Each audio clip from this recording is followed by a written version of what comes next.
దాటి ఎక్కడో శ్రీలంకలో వదిలిన ఆ దేవుని వాక్యం ధ్వని తరంగాల ద్వారా ఎల్లలు దాటి కొండలు దాటి ఆంధ్రప్రదేశ్లో, ఏలూరులో, మీ ప్రాంతంలో, మీ ఇంటిలో రేడియో విన్న అనుభవం మీలో ఎంతమందికి ఉందో నాకు తెలియదు. కానీ సాయంత్రం 6 గంటలకి 7 గంటలకి దేవుని వాక్యం వింటుంటే ఆర్ఆర్కే మూర్తి గారు, గోడి శామ్యుల్ గారు, బిఎం పరంజ్యోతి గారు, లేదా బిఎం శామ్యుల్ గారు, ఇలా అద్భుతంగా అనేక మంది దేవుని వాక్యాన్ని విత్తేవారు.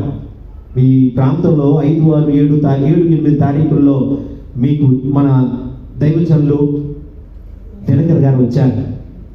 పాస్టర్ గారు వాళ్ళ నాన్నగారు కూడా అద్భుతంగా 25 సంవత్సరాల దేవుని వాక్యాన్ని బెంగళూరు ఫీబా రేడియో దగ్గరికి వెళ్ళి అక్కడ స్టూడియోలో ఉండి దేవుని వాక్యం రికార్డ్ చేసి బయటకు వచ్చారు.